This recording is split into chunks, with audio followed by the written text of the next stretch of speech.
నమస్తే అండి. ఇవాళ నేనైతే గులాబ్ జామున్ చేస్తున్నా.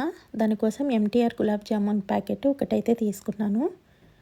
ముందుగా పిండి ఒక బౌల్లో వేసుకొని పలుకులు ఇట్లా ఉండలు అట్లాంటివి లేకుండా పైనే ఊరికే ఒక నిమిషం పాటు అట్లా తీసానన్నమాట, ముద్దలు లేకుండా.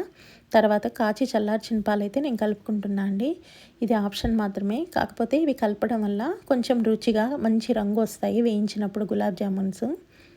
అందుకోసమే నేను కొంచెం అయితే అవి కలుపుతున్నా. తర్వాత మిగిలిన వాటికి వాటర్ సరిపడా వేసి ముద్దలాగా కలిపేసుకోవడమే. మనం చపాతీ పూరి పిండి కలిపినట్టు గట్టిగా ఒత్తైతే రుద్ది పిండి కలపొద్దండి గులాబ్ జామున్కి. చాలా జాగ్రత్తగా కలుపుకోవాలి. అదొక టిప్ అనమాట. చాలా చిన్న టిప్స్తోనే మనం గులాబ్ జామున్లు పలుకులు రాకుండా చాలా బాగా రౌండ్గా వచ్చేలాగా చేసుకోవచ్చండి. దానిలో మొదటి టిప్ అదే అనమాట. మనం గట్టిగా ఒత్తొత్తి చపాతీ పిండి కలిపినట్టు కలపొద్దు. దానికోసం నెక్స్ట్ అయితే జీరా పట్టుకుంటున్నాను అనమాట. ఒక కప్పు తీసుకున్నాను చక్కెర, కొంచెం కుంకుమ పువ్వు, నీళ్లు పోసుకొని అవి కొంచెం మరిగాక చక్కెర వేసుకున్నాను.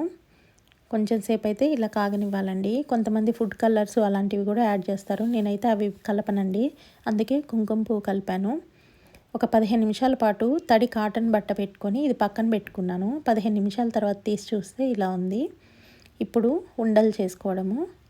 2 చేతుల మధ్య మనకి ఎంత సైజు కావాలో అంత తీసుకొని పిండిని తర్వాత ఇట్లా ఒత్తినట్టు ప్రెస్ చేస్తూ మనం రౌండ్గా తిప్పాలండి. అప్పుడు నీట్గా పగుళ్ళు లేకుండా రౌండ్గా వస్తుంది పిండి. ఇలాగే మిగిలినవన్నీ చేసుకోవాలి. తర్వాత దీనికి ఇంకో టిప్ ఏంటంటే, మనం ఆయిల్ వేడి చేసినప్పుడు మరీ బాగా వేడి చేయొద్దు, అలానే మరీ తక్కువలో కూడా ఉండొద్దు అనమాట. మీడియం వేడిలో ఉండాలి. అప్పుడు మాత్రమే మనం గులాబ్ జాములు వేసేసుకోవాలన్నమాట. మరి ఆయిల్ ఎక్కువ వేడి ఉన్నప్పుడు వేసేస్తే పైన ఎర్రగా అయిపోయి మాడిపోయినట్టు అయిపోతాయి, లోపలేమో పిండిగా ఉంటుంది. అందుకే ఆయిల్లో ఫ్రై చేసేటప్పుడు ఇదొకటి జాగ్రత్త చూసుకోవాలి. ఇంకొకటి ఏంటంటే, చాలామందికి పగుళ్ళు ఎందుకు వస్తాయంటే మెయిన్ రీజను ఆయిల్ బాండల్లో కొంచెమే వేస్తారు. గులాబ్ జామున్ మనం దానిలో వేసినప్పుడు అవి పైకి కనిపిస్తూనే ఉంటాయి అన్నమాట. దానివల్లే సగం పగుళ్ళు వస్తాయి. ఎప్పుడైనా గులాబ్ జామున్లు వేయించేటప్పుడు అవి మునిగేంత వరకు ఖచ్చితంగా ఆయిల్ ఉండాల్సిందే. అందుకోసమే అంత ఆయిల్ ఫ్రై చేసింది మళ్ళీ మనం వాడుకోము అనుకున్నప్పుడు చిన్న బాండలే తీసుకోండి.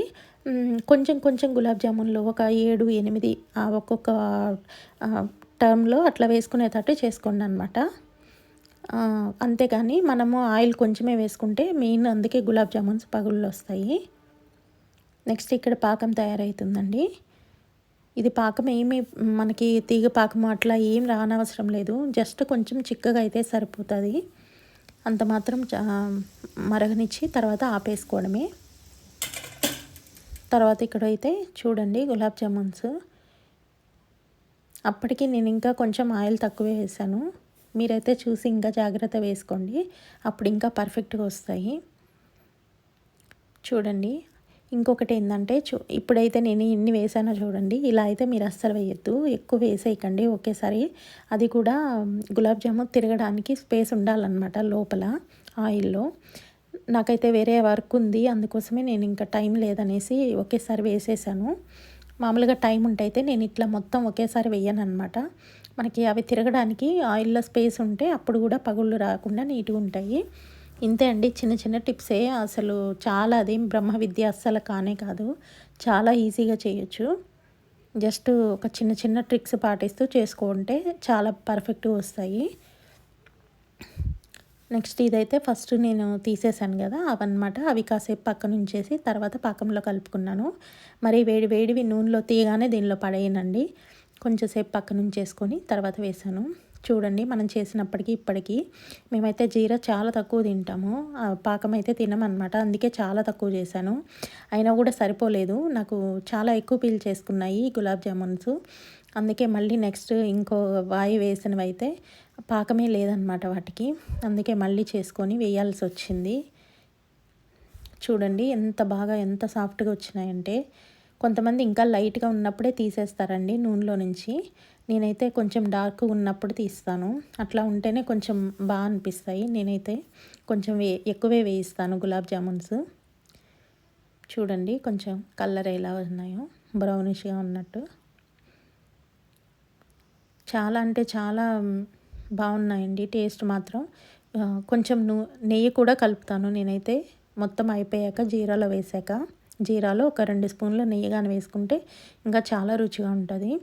చూడండి మొత్తం జీరా పీల్చుకొని లోపల వరకు ఉడికింది. కొంతమంది ఇట్లా చేస్తే కూడా లోపల తెల్ల తెల్లగా పిండి పిండి ఉంటుందండి. అట్లా ఉండకుండా ఉండాలంటే మనం వేయించుకునేటప్పుడే జాగ్రత్తగా వేయించుకోవాలి.